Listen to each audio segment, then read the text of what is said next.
Hey Rebel Rouser, I'm Alan Voivod and this is Star Wars 7x7, your daily dose of Star Wars joy, and thank you so much for joining me for it.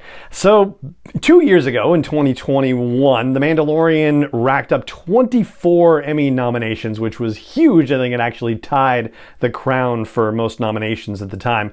And now, I guess things are just getting tougher and tougher competition-wise, because the various shows that were released for Lucasfilm earned 23 nominations in total for the upcoming Emmy Awards that's happening on September 18th, and then the Creative Arts ones are happening leading up to that date. So we had 4 different situations that were eligible for nominations: Andor, the Obi-Wan Kenobi series, Mandalorian Season 3, and the industrial light and magic documentary, Light and Magic. So Andor picked up 8 nominations, the Mandalorian got 9 nominations, Light and Magic got 1 nomination, and it was 5 nominations for the Obi-Wan Kenobi series, 23 in total. Now, there are 2 cases where a couple of the Lucasfilm series are going up against each other, specifically in fantasy sci-fi costumes. So Mandalorian Chapter 22, that's the one where Jack Black and Lizzo show up, and then the very first episode of the Obi-Wan Kenobi series. The other category where they're competing against each other is special visual effects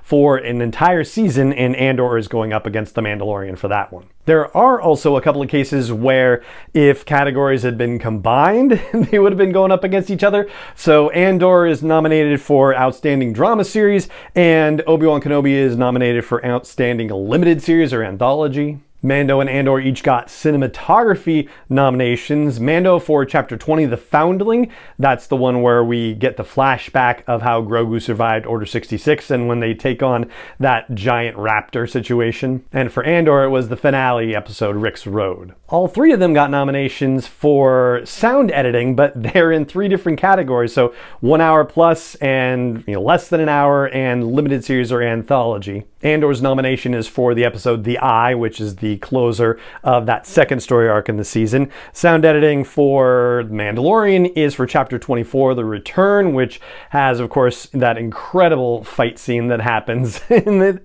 And then sound editing for Obi-Wan Kenobi is for Part 6, the finale, the big battle between Obi-Wan and Darth Vader. And perhaps unsurprisingly, there are sound mixing nominations for both The Mandalorian and the Obi-Wan Kenobi series for those same episodes, the Part 6 for Obi-Wan and The Return for The Mandalorian, but no mixing one for Andor. There's also a picture editing one for the Obi-Wan Kenobi series, also for Part 6. The Mandalorian also has a hair nomination for Chapter 19, The Convert. That's the one where most of the action centers on the introduction to the amnesty program that we see on Coruscant. There's also a makeup nomination for Chapter 22, Guns for Hire. Again, that's the Lizzo and Jack Black episode. And then there is a general stunt coordination nomination for them. They do fantastic as always with that. And then also an episode-specific stunt performance one for Chapter 24, The Return. And then for Andor, to round out the ones that they got, there are 2 different music ones for Nicholas Patel. One of them is for theme music, and then one of them is for music for an episode. That's also for Rick's Road, the finale. Then Benjamin Caron got a directing nomination for Rick's Road,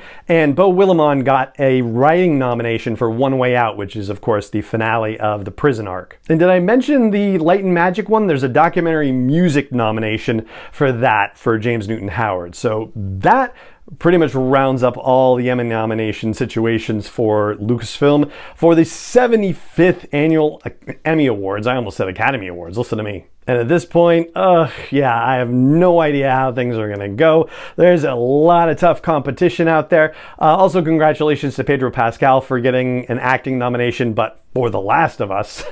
And Kumail Nanjiani also got a nomination, but not for his work in the Obi-Wan Kenobi series. That was for his work in the Welcome to Chippendale series. And over the next couple of months, I'll take a moment or 2 to check in on what the horse race looks like and other award situations that tend to predict what might happen at the Emmys, so we'll see what kind of chances our favorites have when we get to the ceremony, which is happening, the main ceremony, Monday, September 18th, and then Creative Arts one's happening in the week before that.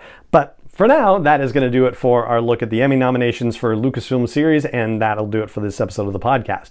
It just remains for me to say thank you so much for joining me for it, as always, and may the Force be with you wherever in the world you may be.